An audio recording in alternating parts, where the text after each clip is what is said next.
Hello, my name's Andrea Nakayama, and I am founder and president of the Functional Nutrition Alliance and the Functional Nutrition Lab. And we put the DNA company genomic testing to the test. We gave this testing to what we call some big bigs. These are people with big health issues that have already made big efforts. They've been to many doctors, they've done a load of diet and lifestyle modification, and we wanted to see if there was something more we could learn to help with their clinical journey. And we, with both situations, learned quite a bit about their vitamin D metabolism, about their methylation pathways. This enabled us to better understand their hormone metabolism and how we could best support both of these women, different ages, with their different challenges. This was super helpful for us because understanding their methylation and the complexities of their genomic methylation enabled us to better target their recommendations and even their supplemental treatments. So we are big fans of the DNA company and the functional genomic testing at the Functional Nutrition Alliance, and we look forward to partnering with the DNA company more in the future. Hi, my name is Lisa Tamati, and I'm a professional ultra endurance athlete from New Zealand, and I'm a coach. And I'm really, really excited about the reports that I get from the DNA company.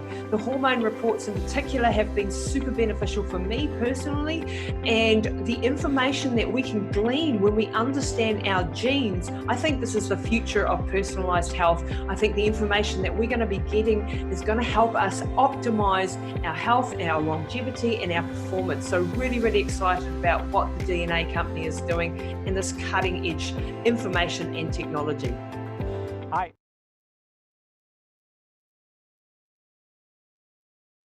Good evening, everybody. How's it going? Now, we're going to start with some honesty. Who actually fasted?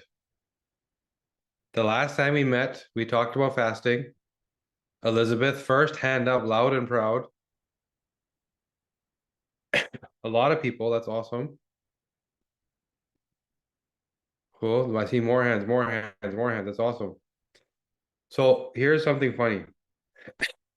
I started to fast like I promised I would. And then my son decided to come home from school and give me a virus. And normally, I don't get sick. Other than my experience with COVID a couple of years ago, I get the common cold. I feel this little tingle, it's coming, and it goes away. I know what to hit it with. I have an echinacea spray. I have the right supplements, everything, and it doesn't turn into anything. This thing, I could not beat. And I slept for 2 days when I was supposed to be fasting. So I failed. Let's bring some humanity into this. But I'm happy to see that so many people are raising their hands and got through it, which is awesome. I'm still coughing, by the way.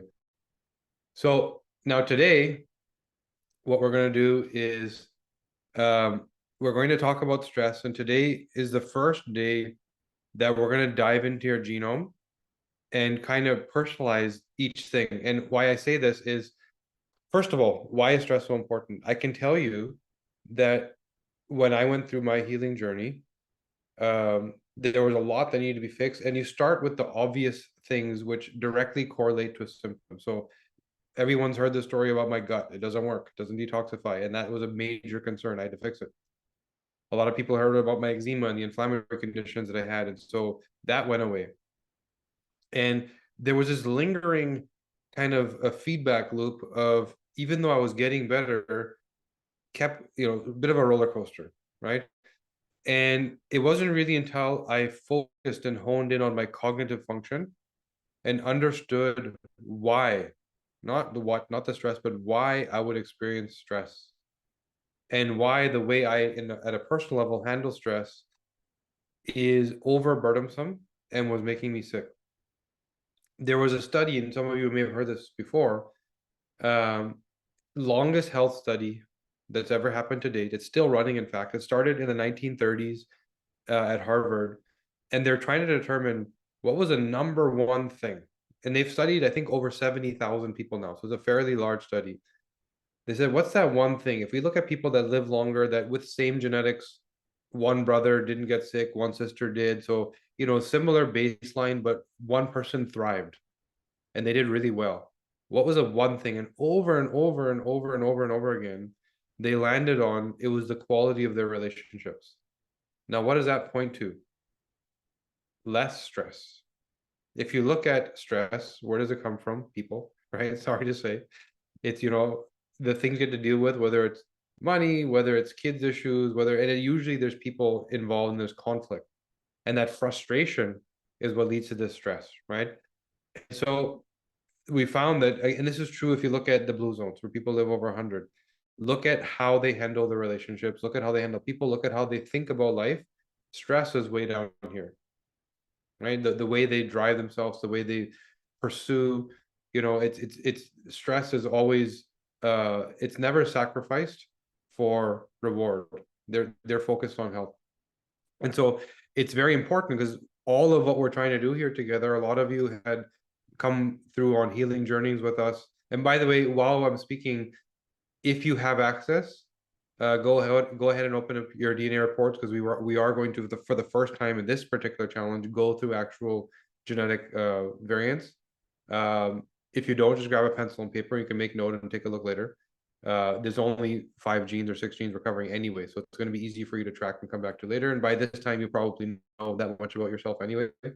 So sorry, what I was saying is that, this one thing, it's kind of, once you fixed everything, once the symptoms are gone, once you start taking your supplements, once you fix your diet, once you've understood what's coming in the future, and you're doing the work to prevent it, this is the one thing that we don't deal with that lingers. We fix our sleep, we fix our hormones, right? We start to eat better, but we don't deal with this because in our modern culture, it's almost taboo to actually face it and deal with it.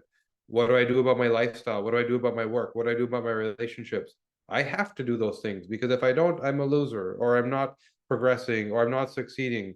Versus, what was it all for if in the end you didn't enjoy it anyway, right? You didn't benefit anyway. You didn't provide anyway. You weren't there for your grandchildren anyway, right? So stress is this one thing in the background that hits us when we're only focused on the symptoms. And it's very, very easy to let it slide, accept it, and not deal with it, and just plow through it, which makes you sick. Constant cortisol response, constant illness. And I say this because you've heard me say this before. Our genetic wiring is not grandma. It's 250,000 years old.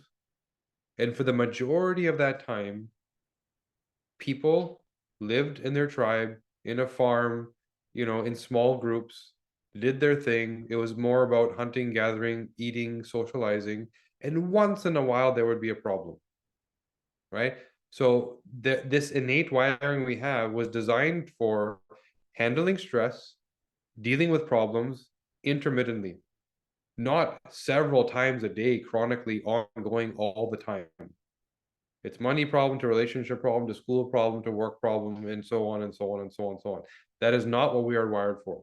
Yes, we have wiring to handle stress and to handle progress in a intermittent, infrequent fashion, not a constant fashion. This is why stress makes us sick. Stress is good. Stress will drive you. Chronic, ongoing, constant stress is very, very bad. So let's dive into the DNA. And if you have your report, great. If you don't, make notes, and you can look at this later. Most of you understand your genomics anyway. Starting with the COMT gene. So, and most of these genes, both ends can lead you to a problem. And really, context is key. We've talked about this before. Understanding which bucket you fall in, and then knowing what context you're designed for. So COMT, you've heard before, is the neurochemical clearance gene. This is the protein that comes along and gets rid of the dopamine, gets rid of the noradrenaline, brings you back to normal. Now, the pace at which you're doing that leads to how long you were in that reward-seeking experience, or that emotive experience through ADRA2B, that noradrenaline impactful experience. So we find that people with the slower COMT end up being in the worrier bucket. The people with a faster COMT end up being in the warrior bucket. Both of these can lead to stress. The one is obvious, worrier, where whatever you give to me, I'm in that state for too long. So I think and I worry and I worry and I worry, and I'm less likely to act. Now, there's huge benefits to this. I was talking to my cousin last night who is building a business and is always really good to plan, but he never executes because the worrier in him makes him want to think and think and think and think and think versus someone whose comp is really fast who just wants to do, right? And now both of these things lead to problems, but they also lead to benefits. The doer may not plan, right? And it's kind of like the billionaire mentality. I'll keep trying and gambling my life, and one day I'll hit it big. This person is going to not make it and all of a sudden succeed because they plan so well. The worrier versus the warrior. You can see where the stress may come from. This person is constantly thinking, slowing down, looking for the problems. This person is overdoing it until they burn themselves out, right? So now by judging through your comp, you can start to see which bucket you fit in and ultimately what you're wired for and if you are aligned to that or not, and why that may lead to a positive or negative outcome. Now, continuing on, your noradrenaline response. In fact, before we talk about, let's get to MAO, which kind of is part of that dopamine cascade. And this one we don't talk about often. We talk about it as somewhat of a supporting character to the dopamine pathway. DRD2, you've heard us say this before, is to what level of intensity do I feel? COMT is for how long does it last? MAO is in the middle, metabolizing the dopamine, breaking it down, which kind of tweaks that duration, right? But it also tweaks your perception and your behavior in a different way than COMT.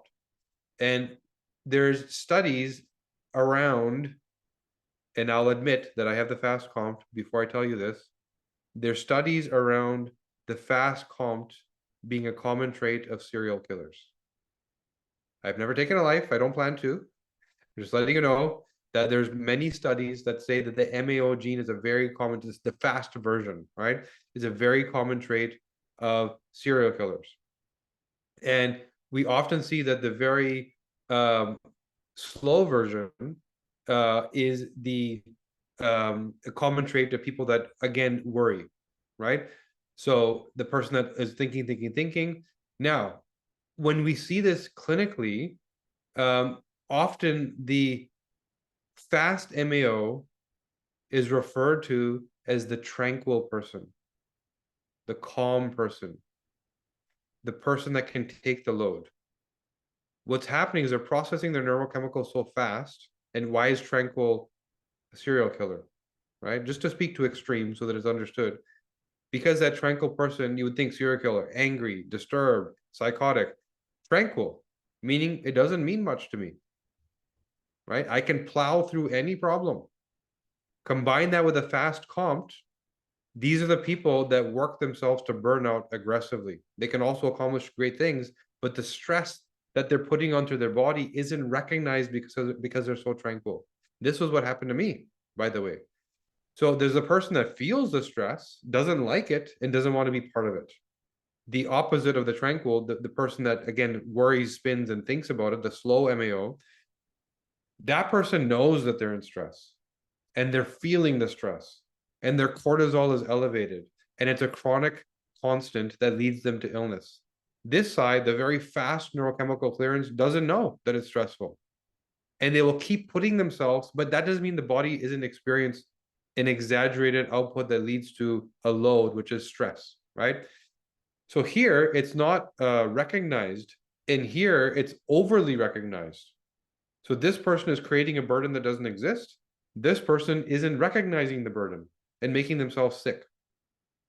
So in both of these buckets, you have to start to tune and adjust your habits, adjust what you're doing with this, because you will overdo it if you're clearing neurochemicals too fast. You're so tranquil when it comes to the fast MAO that literally you're not expressing the stress that your body is experiencing. And so you'll take on too much, right? You'll take on to that warrior that takes on too much. Keep going until it's the end. Either you die or I die. That's the warrior, right? Versus this person is way overthinking, experiencing the stress at a higher degree, is stuck in the warrior state, and every problem leads to this anxiety and stress. So the actual physical pain is experience of the stress. right? Two very different ways to experience the exact same thing, both leading to outcomes that are problematic. If there is, first of all, an initial reason to be stressed, which we do have plenty of them today, but the outcome is different. Burnout versus more of an anxiety response, right? This person knows they're feeling, this person doesn't know, and they fry themselves. And that's what happened to me. System failure, right? Overdid it, overloaded my system. So now if we continue on to the dopamine pathway, a very similar thing starts to happen. You have the very low expression of the DRD2 gene, and you have the very high expression of the dopamine and DRD2 gene. And we've spoken before of how this translates into behavior. The person with a very low DRD2 is more of a thrill seeker, more of a reward seeking person. The person with the high DRD2 is, again, more of a worrier, somebody who is constantly satisfied, right? And so they're not pursuing because things are good. So they're more content. This person is never satisfied. They're a thrill seeker, always looking for more. This person is constantly content because their degree of intensity of which they experience pleasure and reward is so high that they're good. They got what they needed. Both of these can, of course, lead to stress. So speaking again to the person who has the inability, the AA inability to seek or, experience, let's say, satisfaction, this person is much more likely to pursue and over pursue. Now, similar to what I was saying about the fast neurochemical clearance, the difference is there's an extreme level of frustration because it doesn't matter what they're seeing, experiencing, doing, they can't get satisfied. So there's a difference between the fast clearance leads me to doing more of it because I don't feel the stress. So I feel resilient and I will do more and more and more until I burn myself out, right? Because I don't recognize that this is too much. And I will say, yes, that's a good opportunity. Yes, let's do this. Yes, I'll go with you here. Too much until you fry yourself and burn out and things around you start to fail. Then you also do not feel it. So there's a lack of satisfaction. That's when there's a visceral stress response. You actually feel it. You actually feel that this is not giving me what I need. And you seek more. And that leads to an additional layer of burnout. That leads to an additional layer of too many opportunities. That leads to an additional layer of, I will say yes to everything. And I will overload my body and system and my neurology to the point where I am stressed. But in this context, I actually feel it. It's a constant. It's very difficult to have this wiring and not be teetering on the line of depression, right? Which is a very stressful place to be. Now, the person with a high expression of dopamine, I am content. Everything's good. I'm sitting here under a tree eating my fruit. I'm sitting here at my office on my laptop, just doing my thing. It's good. Whatever you're giving me is good. And so that content sort of modality or that content state for that person leads to friction with other people because the other people aren't satisfied with what they're satisfied with. And they're demanding, wait a second, didn't we have a discussion that you were going to do this, and you just didn't do it? Wait a second, weren't you supposed to show up at this time and you were late? Wait a second, didn't you just leave your stuff all over the floor and you were supposed to put it away? Because there's no need to seek reward. I'm good. I'm content. And the stress of the variability and that delta value between perception, this person seeing it here and I'm seeing it here, like, I don't get why you're so worried about this thing. It's not a big deal. That can also lead to not doing what needs to be done, which then leads to stress. Wait a second, end of the month, I don't have enough money in the bank. Wait a second, it's project deadline time and I'm only 10% done. Wait a second, my boss gave me a list of 6 things and I only did 1 of them because I'm content. So that chronic roller coaster that this person is on, I'm good, I'm bad, I'm good, I'm bad, I'm good, I'm bad. They're much more likely to use words like anxiety. On this side, you're much more likely to use words like depression, right? Both of those are stress inducers. Both of those are not actual clinical representations of these words. They are how you feel. How you feel because the tool you've been given is being used in the wrong context. And all of a sudden you start to feel like this word, depression or anxiety. And so the real solution to this whole first initial pathway is to understand who you are, right? And adjust your behavior proactively, because again, we are a special group here. You all have your DNA for the most part. Some of you may not. So you know this information. When you walk out your home to your office or wherever, majority of people don't know this. They have no clue. So often that tranquil or that satisfied or that, happy state comes from you making adjustments to align with whoever's around you, because they don't know. They think we're all the same. And you now know we're not, right? So that balance comes from us, the people that know, making adjustments to align with the level that people are at for all these various, and you'll recognize them now. You see the traits once hearing like how these things fit. And I'm sure you're already starting to recognize these things in your friends and family circle, right?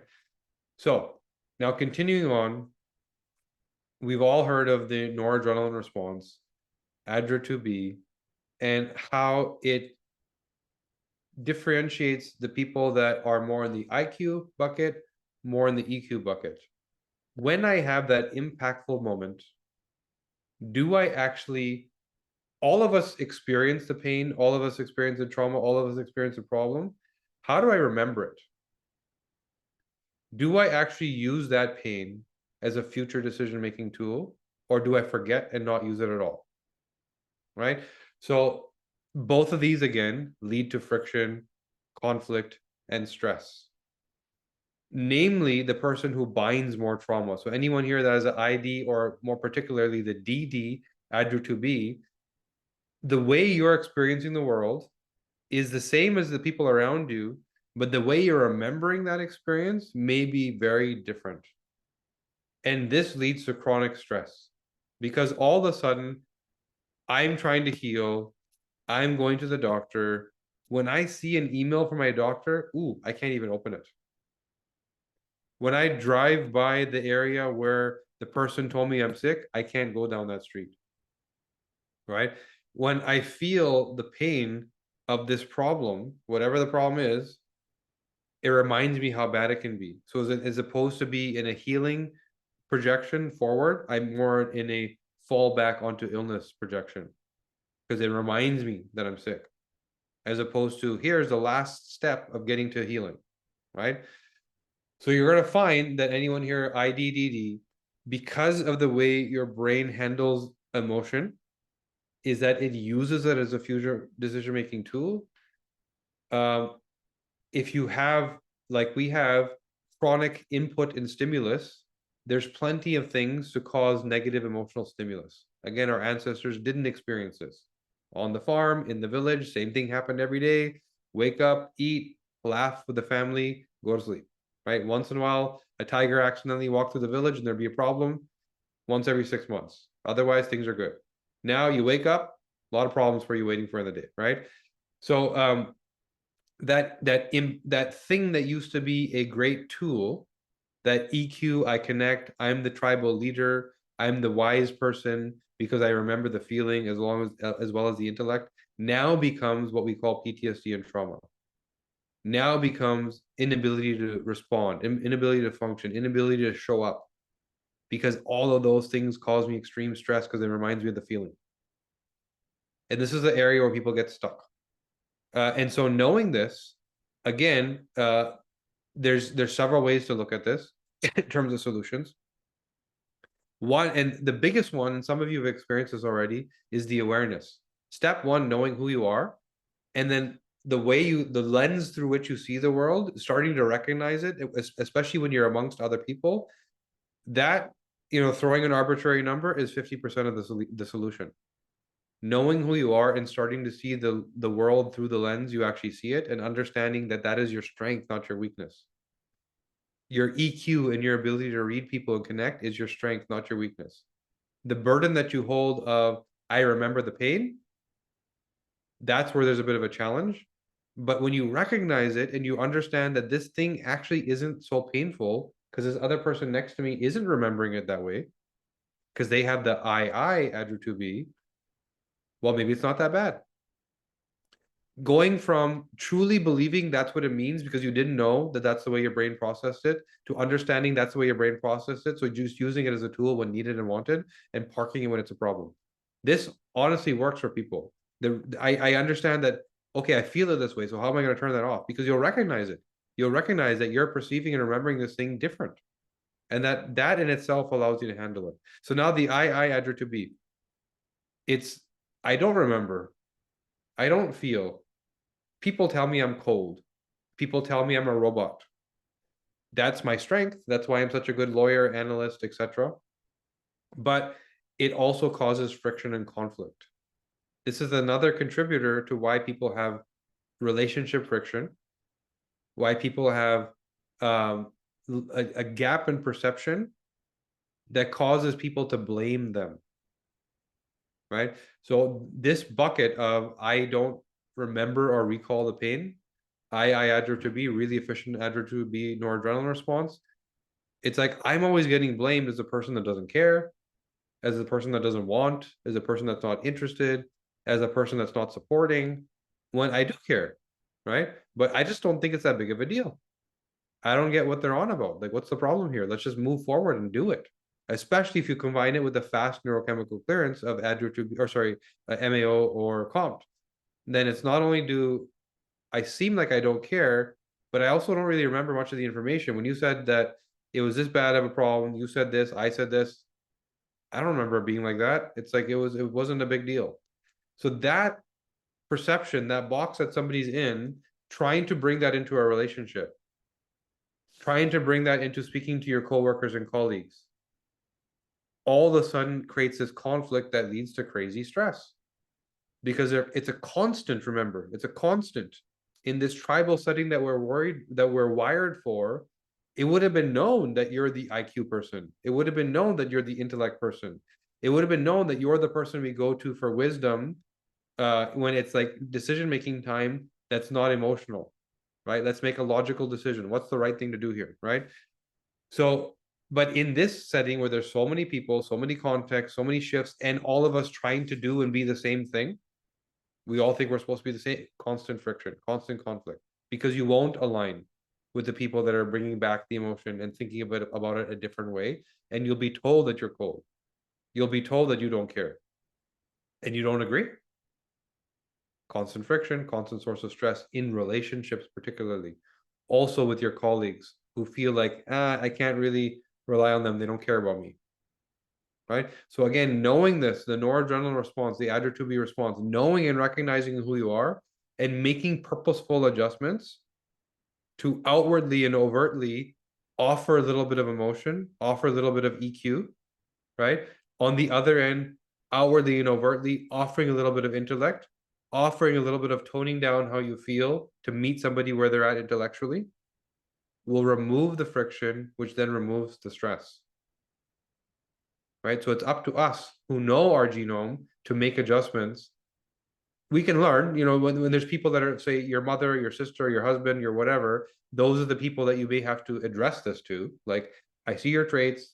I've learned about genetics. I know who you are. This is where the friction is coming from. Can you please recognize within the knowledge and make some changes, right? You can do that with your inner circle. It's very hard to do with everybody else. And there is a lot of everybody else to deal with, right? So it's important to make those adjustments. So moving on. Serotonin, we've talked about this a lot.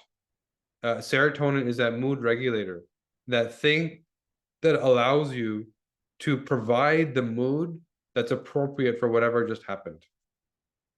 Right? Are you responding appropriately? Or are you over or under responding? What does appropriate mean? We kind of get a sense of that. We know what's a normal response for, I dropped something versus somebody passed away. What's the difference in response? We kind of get what that is, right? How do we respond? How do we perceive? And why does that lead to stress? And I would say of all the things we're going to talk about today, this is the area where people get stuck the most, particularly women. I have seen in the hundreds of people that I sat down with and a personal level coach, whether it was during our research phase or whether it was some VIP or some person that the company agreed that I should work with, over and over and over again, again, this really is pronounced it's true on both sides, but it's far more pronounced with women.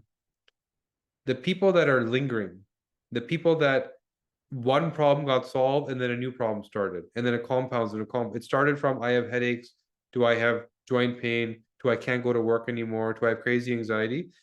When we see that over and over again, it's often the case that these people have serotonin dysregulation. Now, that serotonin dysregulation never caused any of those problems, but the way you think causes them to linger. Remember, your brain is waiting for you to tell it what's happening, right? You're responding, you're thinking, and when you truly believe something, your body will then give you the outcome of that. If you truly believe that what this doctor did is a mistake and it's hurting me, that might start to happen. If you truly believe that this person doesn't care and they're causing me anxiety, you might just start to feel a little bit more anxiety if your serotonin dysregulated. So what's going on there? The perception is heightened. The attention to detail is heightened. The brain has less ability to prioritize incoming stimulus. And so you're giving attention to things that don't deserve it. This is an innate superpower. We see some of the most successful people having serotonin dysregulation, lawyers, artists, financial analysts, CEOs that are serotonin dysregulated. So they're catching every little detail. They don't miss anything. And it creates this fire in the gut of it all matters. And I'm going to be hands-on and I'm going to work on it. Comes with serotonin dysregulation because you go through life experiencing that nobody cares about the details that I care about. So I have to be hands-on and involved and make sure that they're happening. So why the chronic stress?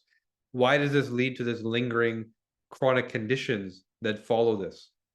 Well, if everything matters and every stimulus is noticed, and you're living in a world where there's way too much stimulus, phone, people, bills, TV, laptop, like there's constant something next.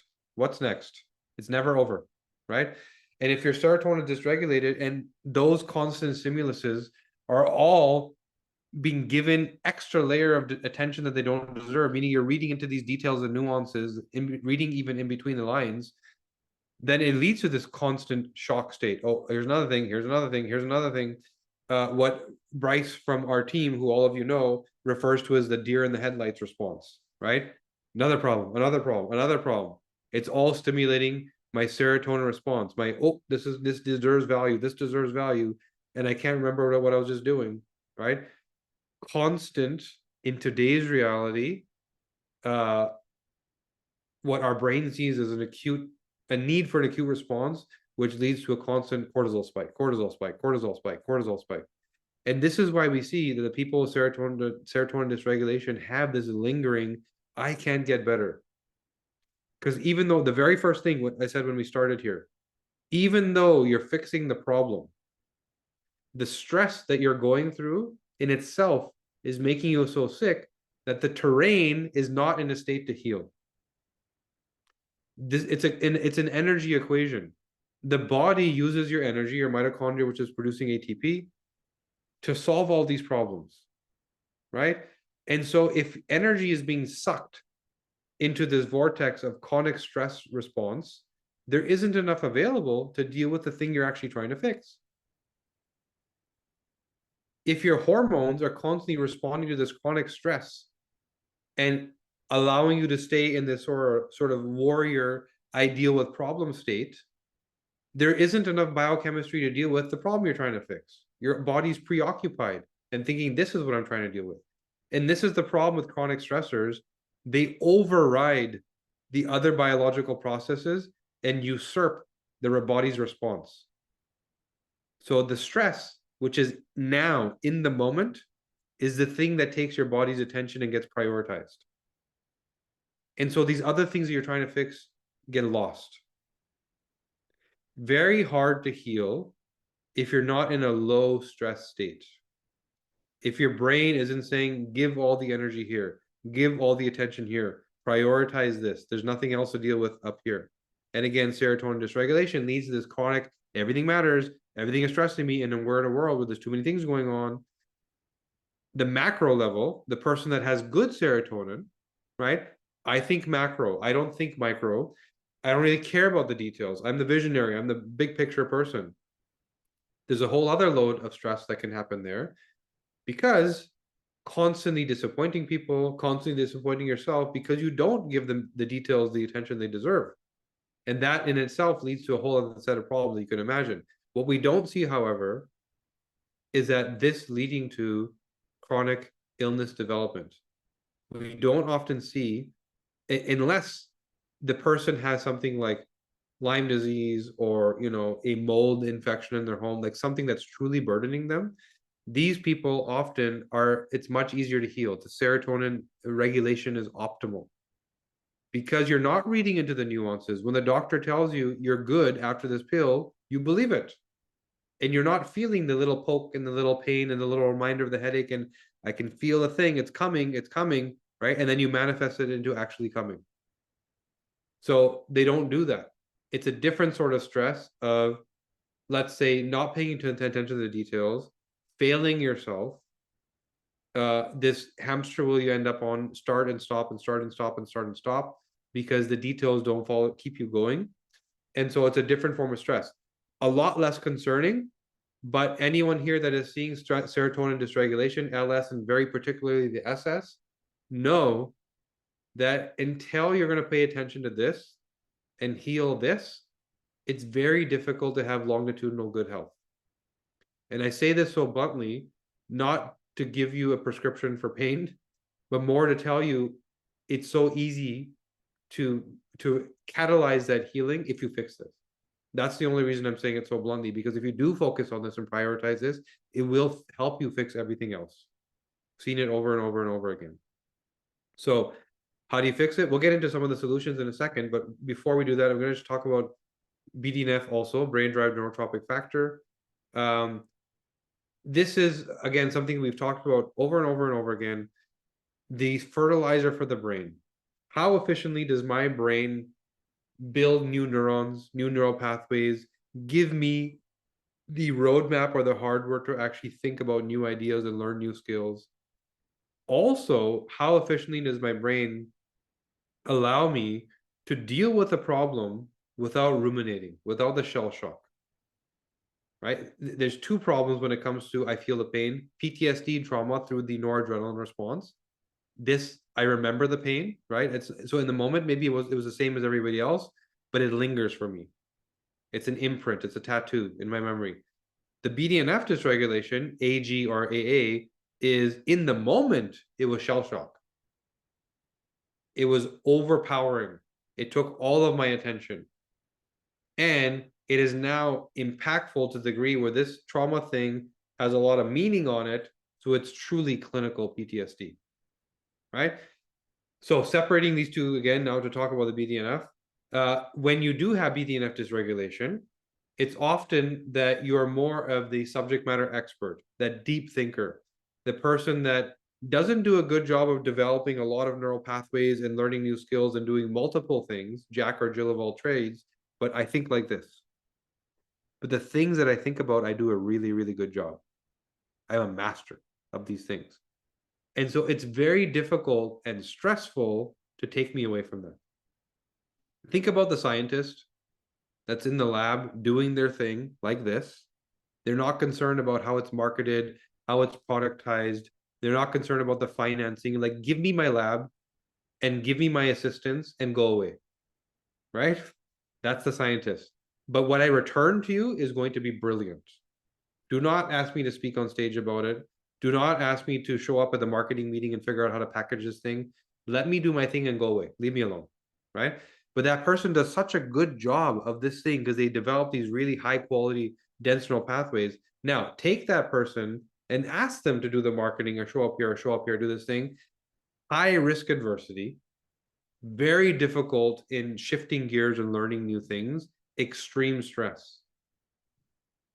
And this is often the case because we live in a world where everything is so multifactorial and you're expected to know the software and you're expected to know the customer service platform and you're expected to be able to go deal with the front end and back end staff and the executive team.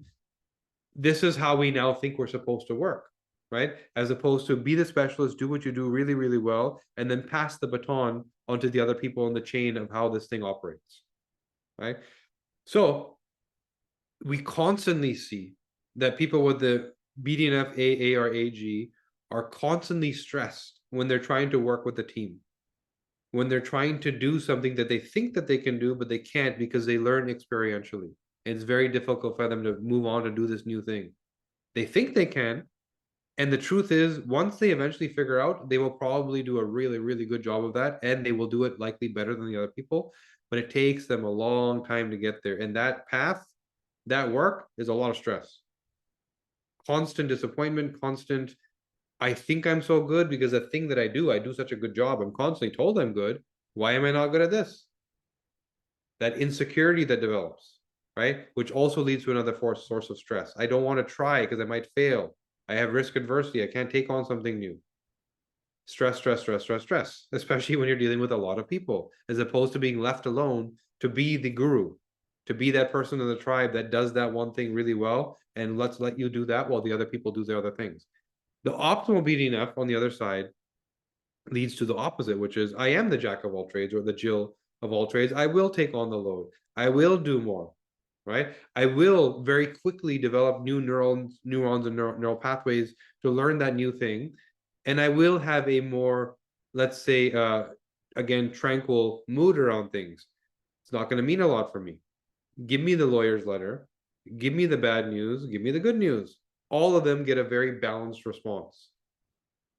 So this is the one area where I would say that we don't often see a trigger, response, or reason for that person experiencing additional stress, right? A source of stress.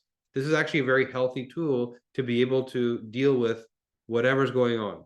The only time we see it being triggered is when your TPH gene is also optimal. And you've heard this before. There's a phenomenon called epistasis, where one gene overpowers and alters the expression of another gene. So the GG BDNF, I'm doing good in my BDNF, optimal, zen, things don't phase me, mood is good, no meaning, I can plow through problems. Turn that TPH GG also on, and all of a sudden that down regulates a little bit. My mood is a little bit disruptive. I can potentially feel the pain at an exaggerated level with more meaning.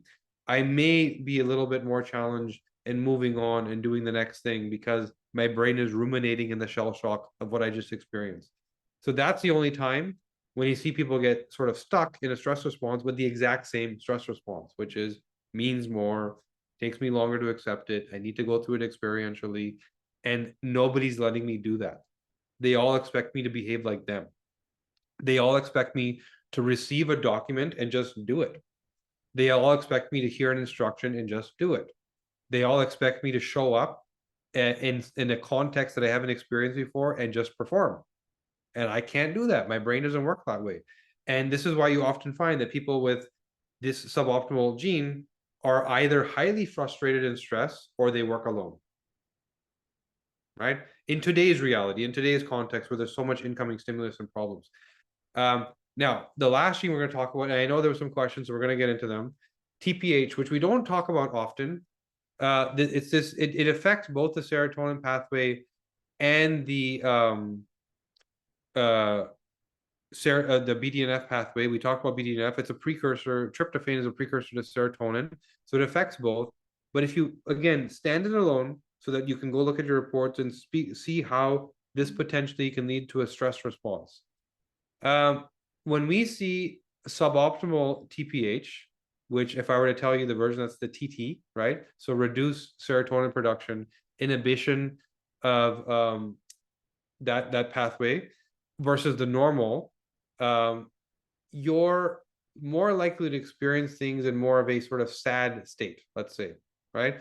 Meaning that the difference between this thing is making me feel sad and upset, or I have a very positive and optimal optimist, let's say, attitude, and I will power through this thing, right? So this is also on both ends a source of stress. When you do see things as a problem, when you do get upset and sad, when you do see the negative and the problems, there's plenty of things that are going to cause you that negative view, right? There's enough, again, all of this comes down to speaking to this in the context of too much stimulus, too much. How many of us feel like moving to a farm, right? Given going through this journey of healing and feeling good, how many of you are hearing people say, I just want to move to a farm and live with the animals? Removing the stimulus, removing this context that you're in, right? That is the majority of what causes all of these superpowers to lead us to have experiencing them as stressors. So when you are that person with the TPH, and you do experience things more with a negative view, there's a negative filter, let's say a risk adverse filter, things are going to be stressful because there's plenty of things to drive that view. The people around you and what they say, the work you have to do and what it feels and looks like, always finding the problem. Versus the optimist, the good TPH, who doesn't see the problem, only sees the opportunity and is going to burn themselves out.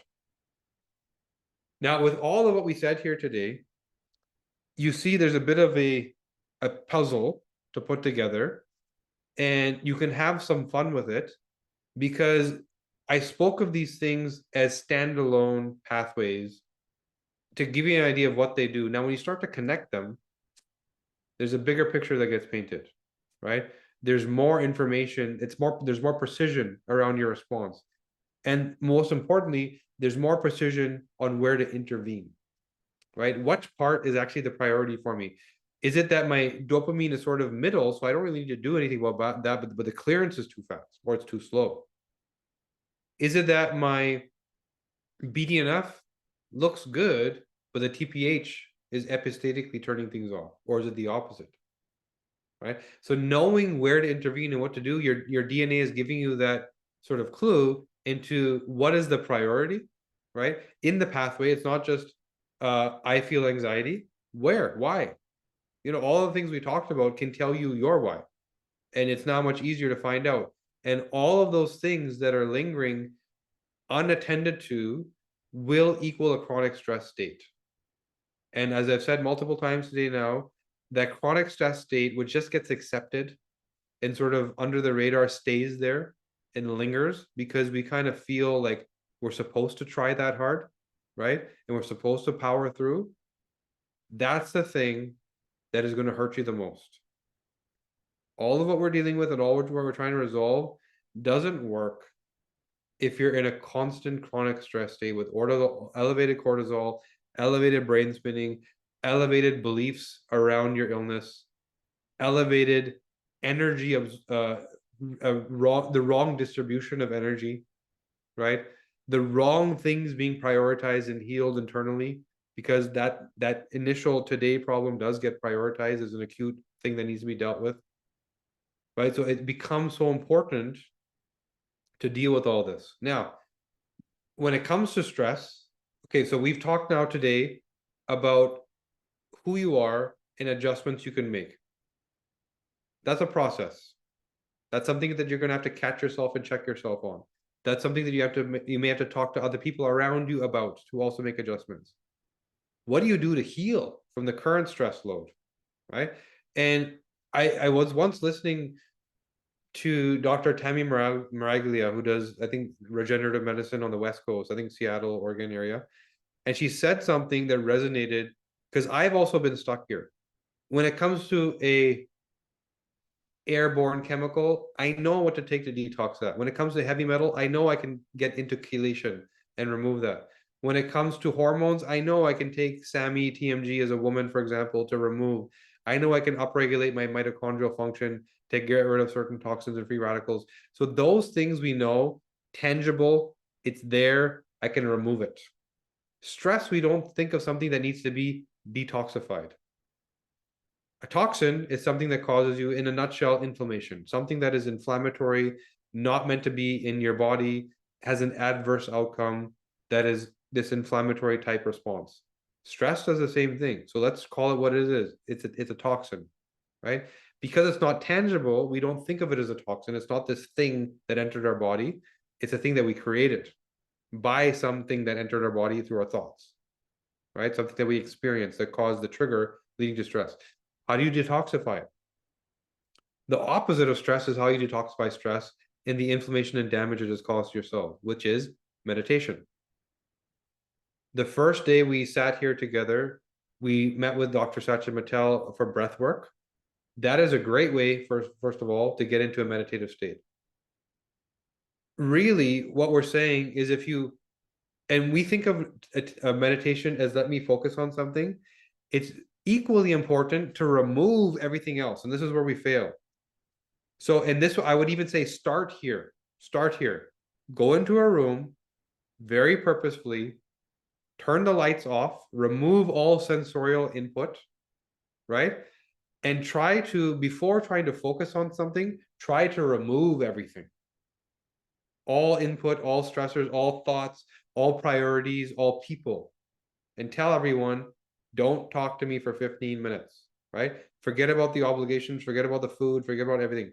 In a room, no sound, no light, no nothing. 15 minutes to allow your brain to get used to, stop it, turn it off. When you get there and you actually can turn it off and relieve yourself of that anxiety that you feel of all of the things that you're supposed to be working on, then you can start to get into, let me focus. Let me give my brain a singular focus. Let me think about one thing. And every time a thought comes in, I'm going to remove it and go back to that one thing. Remove all the input, hyper focus on one thing. And whether you're meditating or not, that in itself will start to cause the healing. Will start to, and if you mix that with breath work, you're going to feel this hyper response to healing, right? This stress being washed off of your cells, the inflammation from the stress being condensed and removed, because you're now fighting the stress, which what the opposite is, which is meditation. Singular hyper focused thought, removal of all incoming stimulus, which is causing chronic triggers that my brain is giving too much energy and attention to, right? This we know that this type of thinking leads to things like dementia and cognitive decline. You know, if you don't give your brain that Zen experience, it is much more likely to have these messy neural pathways that are, you know, the brain ends up being in a physical state where cognitive decline is so much easier to set in. And you need to undo that also. That comes from meditation and focus. That comes from the opposite of stress, which is nothing. There's nothing happening, pure Zen. Picture a 90-year-old yogi and speaking to them and how youthful they are cognitively, always, right? Picture that person. Picture the monk whose priority is trying to connect with whatever you believe in, right? And how they're hyper-focused and and then picture that 100-year-old monk and how wise and how sharp they are up here, right? Because they're doing work that fixes their neural wiring and removes the bad, gives them more of the good. The last thing I'll say before we can get into questions is if you look again, speaking of the blue zones again, you'll see this consistent trait amongst the people of the blue zones that have excellent cognitive function when it comes to their old age. And this is, they consistently do complex walking. And what do I mean by that? It doesn't mean 30 minutes on a treadmill. It means in Sardinia, they're walking up and down hills. It means in Costa Rica, they're walking through the woods, walking over stumps and rocks. It means in Okinawa, they're walking through the village into the city, right? So this complex movement of the legs, which is where half of your neurological system is, signals to the brain it's time for healing, and it calms down that inflammation that your neurology is experiencing from stress. Another thing to learn from the blue zones, the thing that they do, which causes them to stay young in the brain for longer and counter stress consistently, is what they call ikigai, a sense of purpose. This is specifically Okinawa, but you'll see the same thing happening in all of the blue zones. Ikigai, sense of purpose. There's no such thing as retirement. There's no such thing as, you know, these phases in life and priorities that change and shift. I am the village, you know, purple sweet potato grower. That's who I am. And that will not end until I leave this planet. Sense of purpose.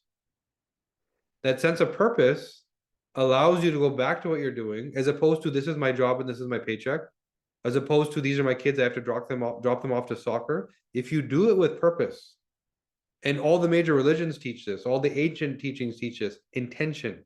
Before you do anything, what is your intention in doing that act?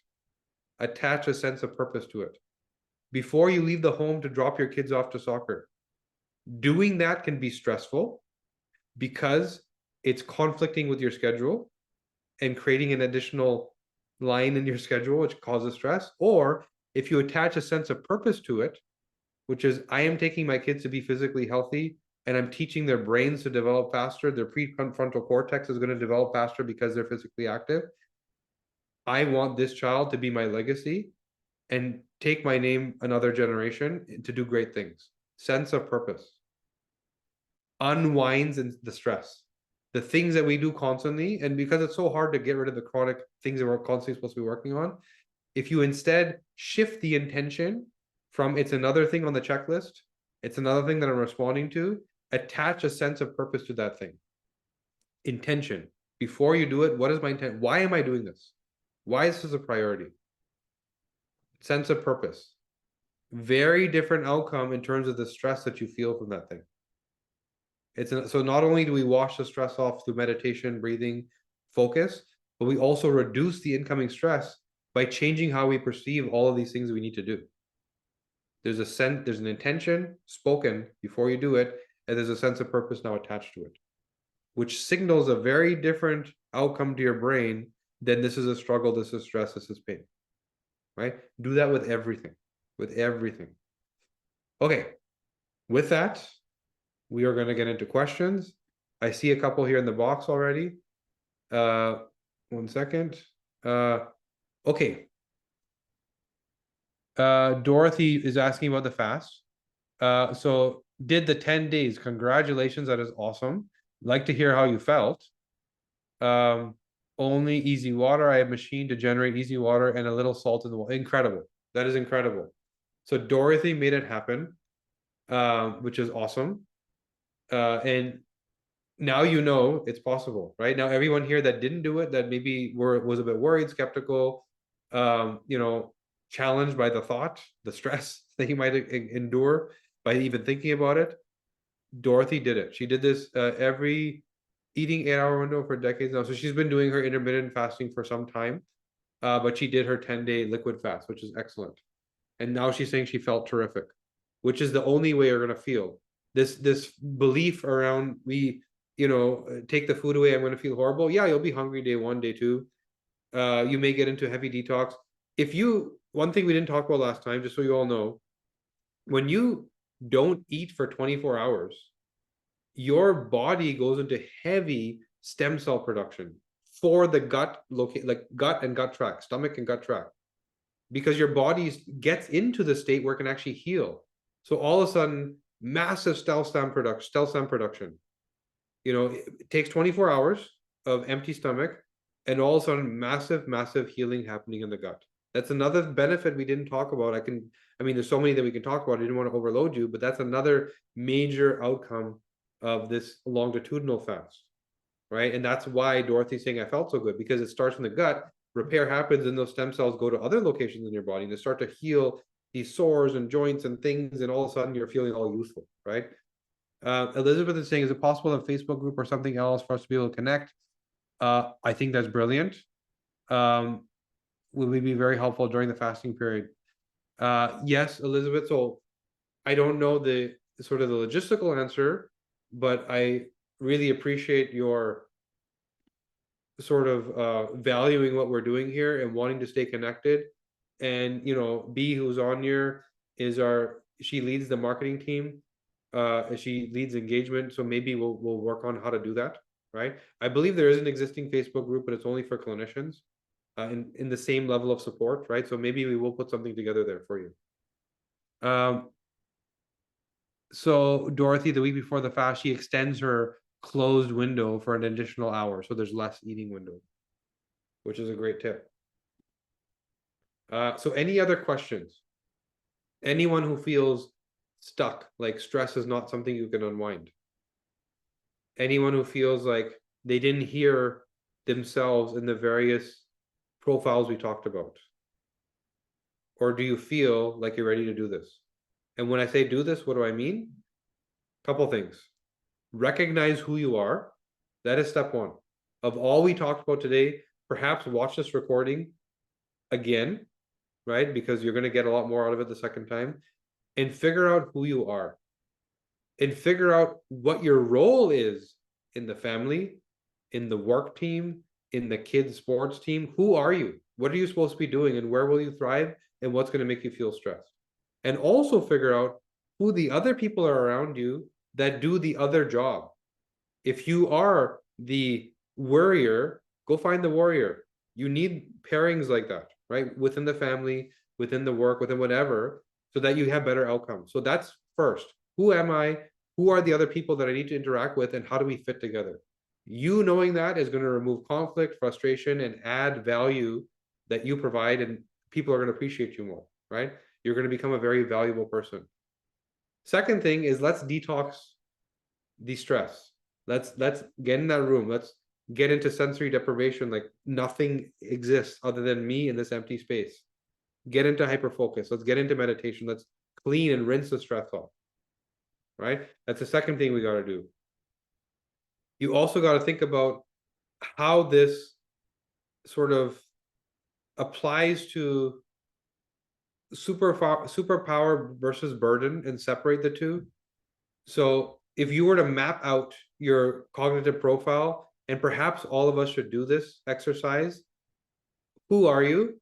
Let's map it out on a piece of paper. In each one of these things we talked about, who am I? And when I combine those things, what does that look like?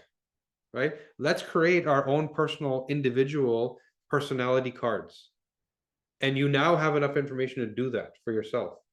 And if you go through that exercise, it will help you with the first thing that I said, which is who am I and how do I deal with other people, right? I would say that's a great exercise for each one of us to do. Our brains will also, by going through that exercise, accept it, learn it, and be able to implement it. Luke is saying, are you open to discussing with your technology with groups of leaders that are working on their present stress reduction all?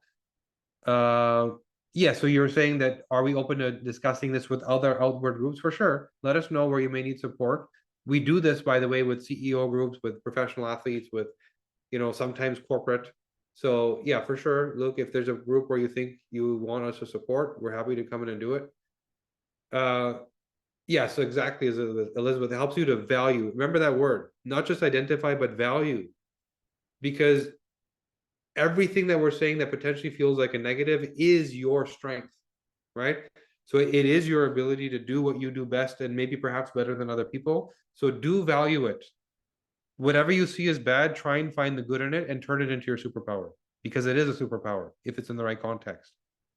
Luke is also saying, I'd like to collaborate with you. I'm a neuro coach and change management help. Yeah, for sure. Reach out. We'd love to support you. There's a lot, and there's more that we know that we spoke of today. We're trying to keep this within the time we can and trying to make it so that the information we provide is the most valuable and relevant to what we talked about, which is stress. But happy to work with you on that. Heather, I sent an email last week asking about coaching as I'm struggling with supplements. Okay, so Heather, who should Heather connect with tonight? So she's saying she sent an email last week asking about coaching. It sounds like she needs support. She didn't get what she needed. She's struggling with supplements and she has estrogen toxicity.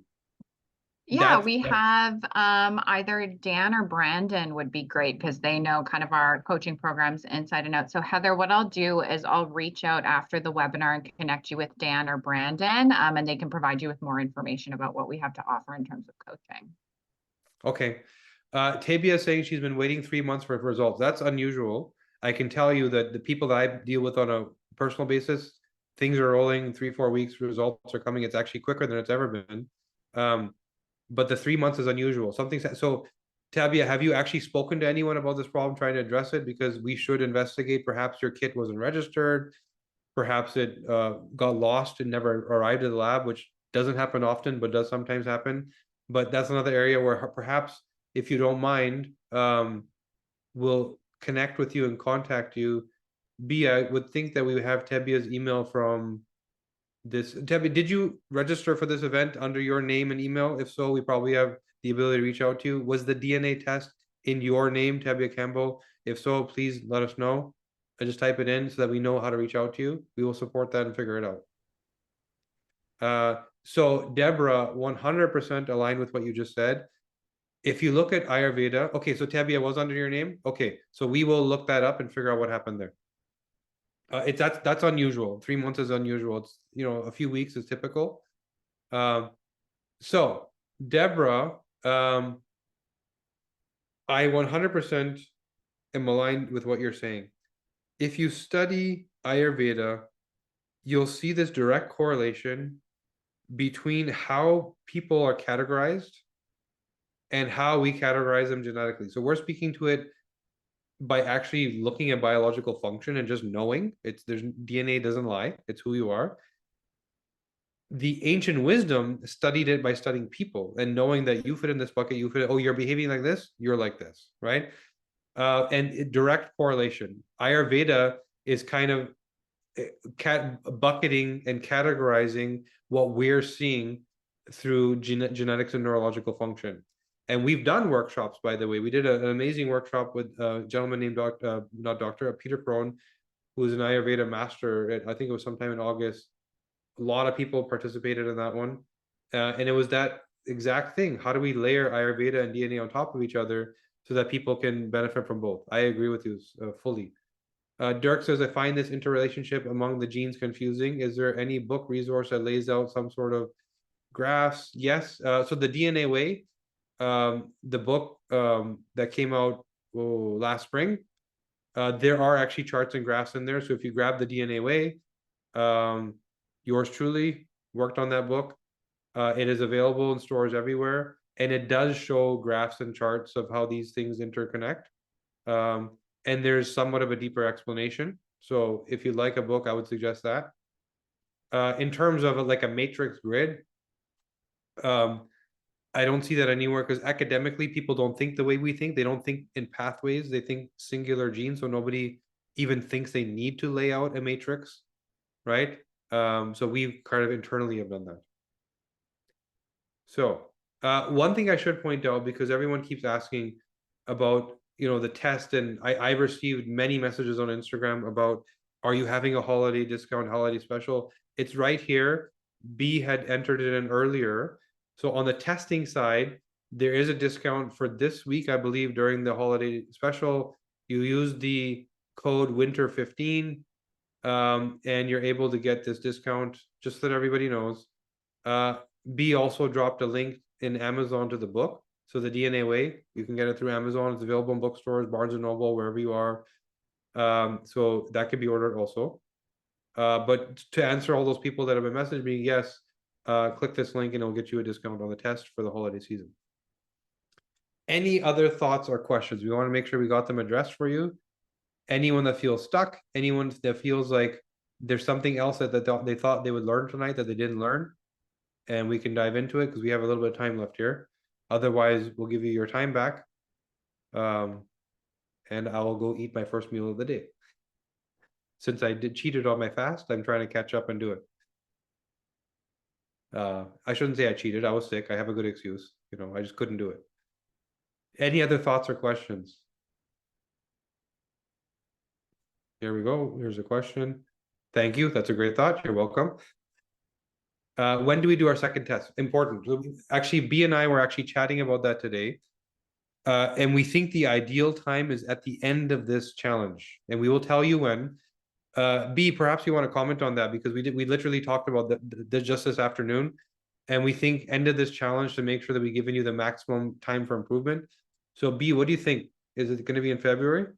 Yeah, so I think what we kind of discussed earlier is obviously giving everybody a good enough window to implement these changes and actually see it reflected on your biological age results. So I think we are intending on wrapping up the longevity challenge kind of towards the end of February. And so I think that's a good window for everybody to do their biological age test. And then what we can do is we can all reconvene as a community after everybody starts getting their results back, because a big core portion of this is sharing our success stories. So what we'll do is we'll let you know probably at the beginning of February when the window to take the second test will be. And then we will give you new updated dates for when we can all get back together and discuss what worked, how it changed your habits and lifestyle, and we can go from there if that sounds good to everybody. Yep. Elizabeth, great question. How do you become less of a worrier? So if it's because of your COMT, you can speed COMT up. And in fact, this will also help you with your hormones, because people with a slow COMT also often don't clear their toxic estrogens that efficiently. So there's supplements like SAMe, TMG, they're known to speed COMT up. If it's because of your dopamine expression, where you're stuck in a high expression of dopamine, it's more about structure. It's hard to slow the dopamine down. It's more about how do I, because you have this sort of laissez-faire, I'm good, going with the wind type mentality because everything's so good and you're content. It often requires adding a lot of structure, which is things are scheduled, things are planned, the people around you are predetermined, that type of thing. If it's coming from serotonin dysregulation, and constantly being prompted, there's a couple things to do. One is to heal your gut, right? Another thing is there's a device called the Apollo Neuro, which is a wristband you wear, and it signals safety to your nervous system through vibration. It's a brilliant thing made by Dr. David Rabin, this neuroscientist, brilliant guy. And that's a hack that you can do, irrespective of the gene pathway, to get you into a calm state. By the way, anyone here who's trying to meditate, it also has a setting for meditation. Push a button, get your brain firing the right way to get you into a meditative state. So those are the things I would say to get you there faster. Dirk is saying, I did the intermittent fasting, 16 hours, 20, up to 20 for about 8 days. I have not received any difference. Maybe I don't have a regular rhythm to each day. So, Dirk, maybe if you don't mind, I'm going to answer these other questions. And while I do that, type into the chat, do you have a more androgenized body type, meaning skinny, wiry, thin? You know, if you were to be fit, if you exercise and did your thing, are you more lean? Are you more androgenized? Let's look at that, and then I'll get to the other questions. Stacy, does the Age Rate app make suggestions? I'm having issues getting information beyond my reading. So Age Rate, the great thing about Age Rate and why we decided to implement that is that they're in a major sort of improvement phase, research and implementation phase. And in the new year, you're going to see a whole bunch of new information and a whole bunch of new features. So what you have right now is a reading. It's like you said, it's a result. What you're going to have is recommendations, food, diet, exercise. It's all coming. So remember, your information's there, your data's there. Now there's going to be more value coming out of the app. So just pay attention around the time of the new year. The last time I was told, January, February, they're going to be rolling out a next version, which has what you're asking for, recommendations. Hey, Nicole, you just saying hello. You too. Tina, according to my DNA results, I should be not taking methylated vitamins. All of the multivitamins and minerals only offer methylated. Do you know if it's harmful to take these? Or okay, so yeah, don't take them. You should look for folinic acid if you're not supposed to take methylated. The only way to do it, really, so usually any multivitamin type product is always going to have a methyl version because they're trying to appeal to the masses, right? What you have to do is buy these things as standalones. So you have to independently buy folinic acid and independently buy whatever version of B12 you need. You may not get some of the other Bs, but if you're taking the folinic acid, it's potent enough where it's doing a lot of the work you need to do. So independent folinic acid, independent B12, and that's likely what you're going to have to do. We don't yet have a lot of manufacturers making the multi-formulas with the right unmethylated folinic, not folic, folinic. When do we discuss our initial DNA results? Same answer, that the purpose of the DNA test was data, where are you at and where are you going to be? Coming is recommendations. So pay attention to the app in the new year. You'll probably get a notification. Those recommendations are coming. So this is all very fascinating. Dirk, it should be in the training of a clinical psychologist. 100% I agree, right? So we do work with psychologists, people that work with early behavioral development in children, marriage counseling, all sorts of stuff. It isn't, sort of call it standard of care by any means, but we're working towards getting it out there. Advocacy is our thing. You all know what's here, what we have here, right? You all know the impact of what we do. How do we get the world to know? That's our job. And as much as you guys can help us, like the gospel, spread it, speak to everybody, like this is something you need. People don't know. They don't even know this is possible, right? So we would sort of deputize you guys to go out there and speak about it also, because I agree with you, Dirk. Imagine going through that clinical psychology experience without knowing this. All the trial and error, all the getting stuck, all the taking the medication when you didn't need it, all the labels of diseases that you don't even have. We internally fix this all the time, but people need to know. Dirk, I'm 6 foot 150. So exactly. So you are highly androgenized, right? That's why I asked that question. Because in your case, your body, when you're highly androgenized, typical 6'5", 150 pounds, lean and mean, right? That's why I asked you that question. Your body is going to handle the fasting much more effectively. Meaning you're going to get the benefits of the autophagy, which is the cellular repair. You're going to get the benefits of the stem cell production, all these things, but you're not going to see like fat burning. You're not going to see like major changes that are visceral and symptomatic, because the easiest person, the least strain on the body is a highly androgenized person, which means least outcome also. The internal mechanisms of what we said, again, stem cells, repair, autophagy, all that stuff is happening. You're not going to feel it because you're highly androgenized. So it's much easier for you to do than say like an estrogen dominant woman who may get into it. And that's why I said, remember during the fasting day, don't do it more than twice a week, right? You can go ahead and do your 7-10 day fast, but when you're intermittent fasting as an estrogen dominant woman, you want to slow that down and pace it, because the body receives a starvation signal. What Dirk receives as a highly androgenized male is a thrive signal, a warrior signal.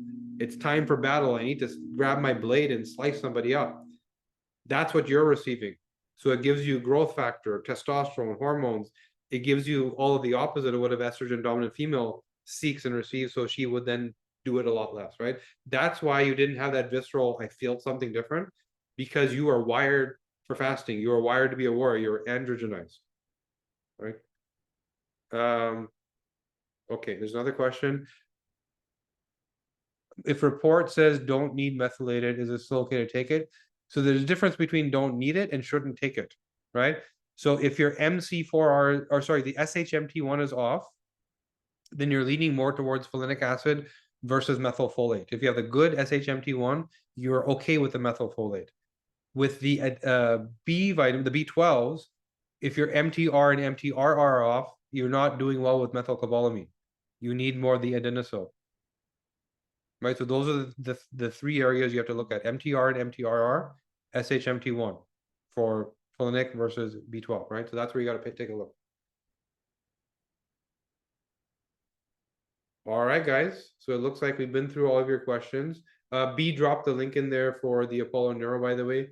She's also dropped in a link for the testing discount if any family, friends, whoever needs it. Again, what we just said about making sure more people know. Here's a great way to let them know. Hey guys, winter sale on this thing that I think everybody needs. Go ahead and check it out, right? And she's also dropped in a link for the book. Dirk, you had asked that question, but anyone else that needs more support to dive deeper, the book will help you. That was the whole intention.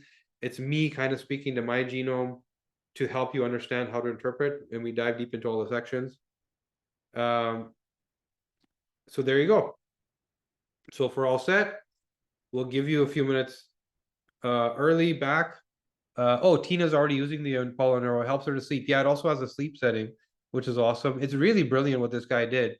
It's literally speaking to your neurology to signal the state that you need to be in, whether it's calm, meditative sleep, focus.